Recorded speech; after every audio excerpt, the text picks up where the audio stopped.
morning, everyone, and welcome to S.N.N. Today is Friday, November 4th, 2016. It's a sky day, which means star periods 1, 3, and 5. Okay, ready? Let's do this. King Tut. Tut. Now when he was a young man, he never thought he'd see people stand in line to be the boy king, King Tut. How'd you get so funky, Funky Tut? Did you do the monkey? Born in Arizona, moved to Babylonia, King Tut, King Tut. Now if I had known they'd line up just to see him, I'd taken all my money and bought me a museum, King Tut. Over 3,000 years ago, King Tutankhamun became the king of Egypt at the age of 9. He died at the age of 19. He is commonly called King Tut. The tomb of Egypt's child king was discovered on November 4th, 1922. The tomb was discovered nearly intact in Egypt's Valley of Kings. It is King Tut Day today. Look up the video on YouTube. Steve Martin's King Tut. It's hilarious. It was the PPAP of its day. Here's a picture of the boy king and his mother. What's her name? Call 78293 with your answer ready. It starts with an N. Go. Are you still wrapped up in candy from Halloween? You're in luck, since today is National Candy Day. Sweet! Weird, since it seems like National Candy Day should be on the 31st of October. The celebration of Halloween actually started in the United States as an autumn harvest festival. In pioneer days, some Americans celebrated Halloween with some corn-popping parties, taffy pulls, and hay rides. It was not until the late 19th century that Halloween became associated with ghosts, goblins, and witches. Oh my, there's no turning back now. Also, question your parents, because studies show that nearly 90% of parents admit to sneaking goodies from their kids' Halloween trick-or-treat bags. It's National Candy Day, so maybe we should show some generosity and share a little. Okay, a little. Congrats to Ms. Hoffman's 7 8 Blend JV volleyball team for their season opener victory over Y East last night. After narrowly losing the first game, 22-25, they came back to win the second two games, 25-17 and 21-19. Every player put points on the board with their serves. Outstanding team effort, ladies. Shout out to Ashlyn, Claire, and Tina E. for each putting 5 points in a row with their awesome serves. And kudos to Claire and Jacqueline for their game-winning serves. Remember, practice today is optional. Game on Monday against Liberty at CHS. About 2 p.m. on September 25th, 2016, Mr. Magoo was detained and charged under Section 302 of the Penal Code. I would like to ask your permission to bring my first witness for this case. I object. Why would you object? Defense counsel, do you have any questions to ask? Do you out there like a little courtroom drama? Then you should sign up for mock trial. Because democracy is something you learn about. There's a meeting about it on Monday in room 109. Learn about our government and Washington State's youth legislature.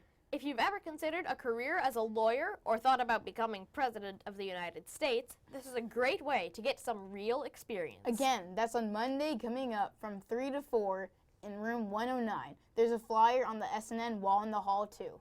While we're on the topic of government service, this is a reminder to those 18 and over in your household to get out there and exercise their responsibility as a citizen in the United States to vote. Ballots must be postmarked no later than November 8th to count.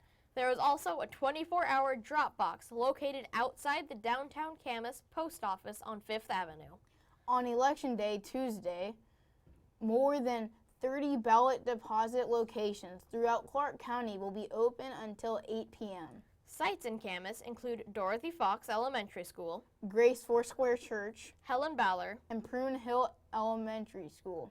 The first round of results, which will be posted on the Post Records website at www.camaspostrecord.com, are expected to be released at approximately 8:30 p.m. Google's Doodle today features a man by the name of Walter Cronkite. He was an American broadcast journalist, best known as anchorman for the CBS Evening News for 19 years.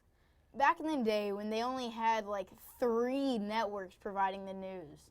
Walter Cronkite was born on this day in 1916. Today would be his 100th birthday. Your artistic creations for Google's Doodle are due next month. What do you see for the future? Pick up the paperwork in front of the art room. Our Spirit Week is wrapping up today. We finish it off with Fanatic Day. We hope you're wearing what you love. A shout out and thanks to ASB. We know it takes time and planning for assemblies and events, and we appreciate your hard work. Next up for us and ASB, food drives. We'll have more information about it next week, but know that Skyridge will have a food drive. For S.N.Ners, you'll know by the end of the day today. Thanks to everyone for your patience. 7th grade has field trip to OMSI. Have a great time. Wrestling has a meet here at home against Frontier. Oh, and don't forget to buy your yearbook. 25 real dollars in the main office. Do it soon. She was born in Thebes, Egypt. In 2013, DNA analysis suggested that Nefertiti was in fact King Tut's mother. Not sister, as was first considered. I so want to make a Star Wars reference here. Good job too, Lindsay from Olsen's class. A treat and fake cash will be delivered to you after our broadcast. And our SpongeBob drawing goes to Weekly's class. A treat and fake cash will be delivered to you as well. That Walter Cronkite would end his news broadcasts. And that's the way it is. Friday, March 6th, 1981. I'll be away on assignment, and Dan Rather will be sitting in here for the next. Our spin, that's the news for Skyridge Middle School. Where you can believe in yourself. Be you. Today's thought, all I want is peace, love, understanding. And a chocolate bar bigger than my head. Thanks for a great week. Have a fascinating Friday, Skyhawks. Remember to follow the code, the Sky Code. Be safe. Be respectful. Be responsible. And be kind. This has been Jacob and Eric. At this time, please stand for the pledge. Ready, begin.